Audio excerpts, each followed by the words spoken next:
Mais quand vous dites ça, vous oubliez que Jésus est sorti de la descendance de Léa, pas de Rachel. Il est sorti de la descendance de Léa, qui est une femme que Jacob n'aimait pas au départ. Et quand la Bible nous dit, quand Dieu vit que Jacob n'aimait pas Léa, Dieu fit de sorte que Rachel soit stérile et il rendit Léa féconde afin qu'elle soit aimée de Jacob. Si vous comprenez ça, tout cela ça commence à nous faire mal à la tête, mais on s'efforce de comprendre. Et tout cela, c'est parce que les gens cherchent. C'est comme aujourd'hui, nous avons un problème sérieux dans nos pays. Que ce soit en République du Congo ici, que ce soit en RDC. Aujourd'hui, nous savons que la pyramide démographique est en faveur du taux de la femme. Les femmes sont plus nombreuses que les hommes. Quand vous rentrez même dans les églises, les femmes sont plus nombreuses que les hommes. Mais maintenant, si un homme prenait une seule femme, où iront les restes des femmes?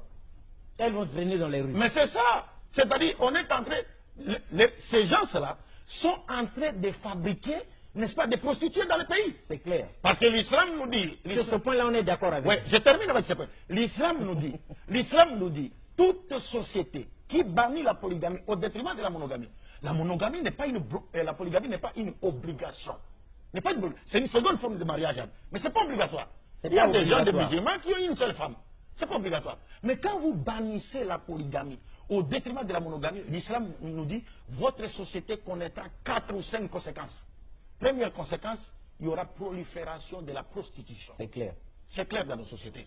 Chez nous, là-bas à Kinshasa, vous pouvez passer dans la rue comme ça, une femme vous appelle. Papa, on m'a tiré la poule date. Même ici, on appelle. Vous ne voulez pas monter l'âne. Regarde comment elle se rabaisse à ce niveau-là. Donc, il y aura prolifération de la prostitution. 2, il y aura quelles conséquences? Prolifération des enfants illégitimes. Nés hors mariage. Quatrième conséquence, prolifération de l'infidélité.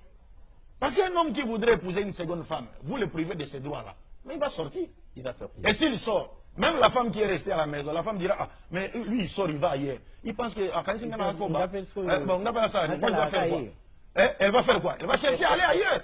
Ça va créer l'infidélité. Et enfin, c'est quoi? C'est la dépravation totale de mœurs. Parce que les femmes qui sont devenues plus nombreuses que les hommes vont chercher à satisfaire leurs besoins. Et là, quoi? Vous les condamnez à devenir, à se livrer en dessert et en amis gueule à des hommes mariés ou non mariés. Et c'est ce que nous constatons. C'est ce que nous constatons. Mais maintenant, si on posait la question par rapport au taux de la femme aujourd'hui, le christianisme propose quelle solution? Il n'y a pas de solution. Il n'y a pas de solution. Homme de Dieu, on vous respecte, hein? Vous êtes archibishop, pourquoi on ne refuse pas? Mais regardez dans votre propre église. Il y a combien de femmes et combien d'hommes? Ce que tu as la ndengeni, basu wana misus, ce que tu as moko moko. Les restes ils vont faire. Donc tout ça c'était déjà vu et planifié. Le prophète avait tiré la sonnette d'alarme. Comme pour dire, si une société bannit la polygamie, qui n'est pas obligatoire, mais si vous bannissez complètement, alors attendez-vous à ces 4 conséquences-là. Et nous vivons ça. Et nous vivons ça. Et nous savons que Jésus est Mais depuis ce temps-là, pourquoi vous ne nous avez pas dit? Non, on a toujours parlé de cela. Et nous disons que Jésus lui-même... Les hommes de Dieu doivent changer. Monsieur Bongo, Jésus-Christ lui-même, que la paix de Dieu soit sur lui, est sorti de la descendance d'un homme polygame. Jacob a épousé 4 femmes. Il a épousé la grande sœur de sa femme Rachel, la servante de la grande, la servante de la petite. Les 12 tribus d'Israël sont sorties de ces 4 femmes. Mais on ne nous a pas dit ça à l'église.